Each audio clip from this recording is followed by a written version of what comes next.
हमारा एक चैनल है जिसका नाम मिस्टर एनजीओ है। आज मैं अकेला बैठा हुआ था और शांत माहौल में था। मैं सोचा कि आप सबके साथ एक ख़ूबसूरत कहानी शेयर करूं। ये इतनी खूबसूरत है कि अगर आप इसको सुन लेते हैं तो आपकी ज़िंदगी में ये बहुत काम आने वाला है। ऐसा काम आने वाला है कि आप याद रखें कि आपके होने और ना होने के बाद भी आप लोगों के दिल में हमेशा ज़िंदा रहेंगे। तो ये कहानी शुरू होती है काफ़ी बरसों और समय पहले की बात है कि एक सरदार हुआ करता था और सरदार जो है कि बहुत ही प्रसिद्ध सरदार थे। वो लोगों के लोकप्रिय भी थे, लोगों का अपने अवामों का ख्याल भी खूब रखते थे। उनका हमेशा से ये रहता था कि वो अपने प्रजा का, अपने आसपास के लोगों का, हर किसी का वो दिल से ख्याल रखते थे। लेकिन वो ऐसा भी कुछ करते थे जिनके बारे में किसी को नहीं पता होता था।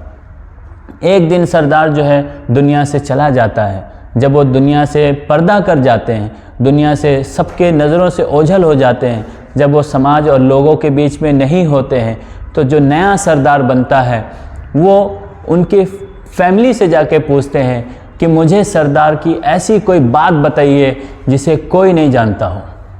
मैं ऐसा कोई बात मैं जानना चाहता हूँ जो लोगों को ना पता हो और सरदार करते हो। उन्होंने बताया कि सरदार ऐसा काम करते थे, मुझे भी नहीं पता, लेकिन रात को वो रोज़ रात पहर वो कहीं चले जाते थे और फला गली के तरफ वो जाते थे। उस समय जो नया सरदार बना था वो उस गली के तरफ गया और गली के आखिर में उसे एक झोपड़ी दिखता है। झोपड़ी बहुत ही बुरे हालात और कंडीशन में होता है। वो समझ जाते हैं कि सरदार इसी घर में आते होंगे। जब वो दरवाजे पर पहुंचते हैं और दरवाजे को आवाज़ देते हैं तो अंदर से आवाज़ आती है कि आ जाएं, दरवाज़ा खुला है। जब वो अंदर पहुंचते हैं तो वो देखते हैं कि एक बुज़ुर्ग महिला बिस्तर पर लेटी हुई है और वो बहुत बीमार भी है, इतना बीमार कि आप सोच भी नहीं सकते। उनके पूरे बदन में कोढ़ जैसी बीमारी होती है। कोढ़ जैसी बीमारी जिसे आप जानते होंगे कि आदमी ना उठ सकता है, ना चल सकता है, ना बैठ सकता है, कुछ भी नहीं कर सकता, ऐसी बीमारी थी। सरदार ने पूछा कि मैं आज आपके पास आया हूँ ये जानने के लिए कि आखिर आप कौन हैं। तो उन्होंने पूछा कि मुझे ये बताइए कि आप इतने दिन कहाँ थे, क्योंकि सरदार जो है दुनिया छोड़ के जा चुके थे, जो पहले जो सरदार थे, और इन नए वाले सरदार को आने में 2-1 दिन का टाइम लग चुका था। तो उन्होंने कहा कि जो सरदार थे वो हमें छोड़कर जा चुके हैं, वो अब हमारे बीच में नहीं हैं। लेकिन मैंने ये जानने की कोशिश किया कि सरदार ऐसे कौन सा काम करते थे जो हमें नहीं पता, लेकिन आज मुझे पता चला कि सरदार ऐसा भी करते थे। मैं बिल्कुल चौंका हुआ हूं।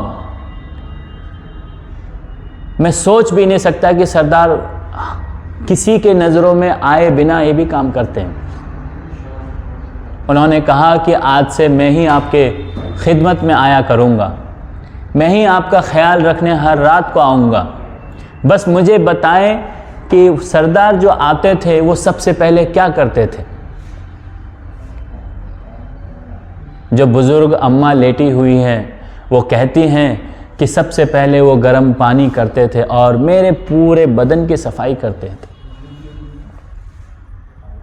मेरे पूरे बदन की सफाई करते। उन्होंने वही किया। एक हांडी में पानी लिया, उसे गर्म किया और गर्म करके एक सूती कपड़े में भिगो के उनकी पूरे बदन की सफाई किया। जब सफाई हो जाता है फिर सरदार पूछता है कि बताएं आगे क्या करते हैं। फिर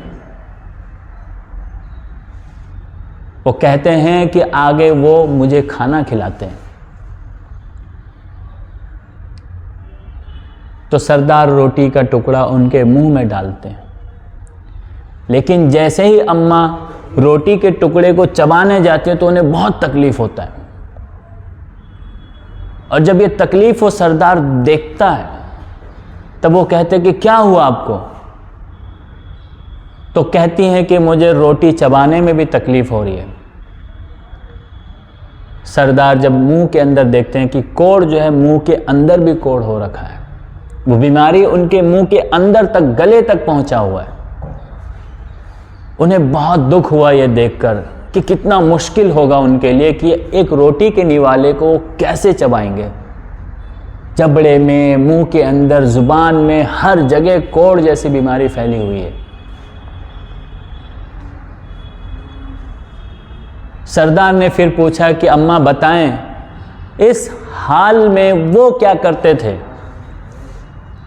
उन्होंने कहा कि वो निवाले को अपने मुंह में रखकर उसको अच्छे से चबाकर, बिल्कुल अच्छे से मेल्ट कर पूरे तरीके से चबाकर, फिर मेरे मुंह को खोलकर, अपने मुंह को उस मुंह में डालकर, अब मेरे मुंह को खोलकर और अपने मुंह को मेरे मुंह के अंदर डालकर निवाले को मेरे गले के नीचे उतारते थे। निवाले को मेरे गले के नीचे उतारते थे। उन्होंने भी वही किया, रोटी के निवाले को मुंह के अंदर लिया और उसे अच्छे से चबाया। फिर अम्मा के मुंह को खोला, अपने मुंह को डाला और गले में, उनके गले के हिस्से में निवाले के टुकड़े को छोड़ा। इस तरह से इनको करना पड़ा और उन्होंने ये कहा कि आज के बाद मैं ही आपके खिदमत में आया करूँगा, मैं ही आपका हाल पूछने आया करूँगा और मैं ही ये रोज़ करते रहूँगा जब तक मैं ज़िंदा हूँ। आप सोचिए, एक इंसान जो दुनिया छोड़ के जा चुका है, चला गया है, वो हमारे बीच में नहीं है, लेकिन फिर भी वो ज़िंदा है। और वो क्यों ज़िंदा है? क्योंकि उन्होंने एक अच्छा काम किया है। उन्होंने एक ऐसा काम किया जिसको कोई भी सुनेगा तो ये कहेगा कि वाकई में क्या काम किया है। इसीलिए हमें बेहतर काम करने चाहिए, इसीलिए हमें अच्छे काम करने चाहिए, इसीलिए हमें समाज में ऐसे लोगों को ढूंढना है जिन्हें हमारी ज़रूरत है, जो इंतज़ार में है कि कोई आए और मेरे बारे में पूछे, मेरा ख्याल रखे और मेरी परेशानियों को दूर करे। अगर आप ऐसा करते हैं तो यकीन मानिए, मैं बिल्कुल दावे के साथ ये कहता हूँ कि आप हमेशा ज़िंदा रहेंगे, आप हमेशा लोगों के दिलों में रहेंगे, आप हमेशा लोगों की यादों में रहेंगे। हमारे वीडियो में जो कैरेक्टर है वो सस्पेंस है। अगर आप में से किसी को भी ये वीडियो पसंद है या आपको इनके कैरेक्टर के बारे में पता है, इनका नाम पता है, तो आप कमेंट बॉक्स में आके हमें उनके बारे में उनका नाम बताएं, ताकि हम आपको बताएं कि आपने जो नाम बताया है वो सही है या गलत है। और ऐसे और भी मोटिवेटेड और लाइफ से जुड़ी वीडियोस को देखने के लिए हमारे चैनल को लाइक करें, शेयर करें और सब्सक्राइब करें। और हमारा वीडियो कैसा लगा, आपको पसंद आया या नहीं आया, हमें कमेंट बॉक्स में जाके हमें बताएं। धन्यवाद।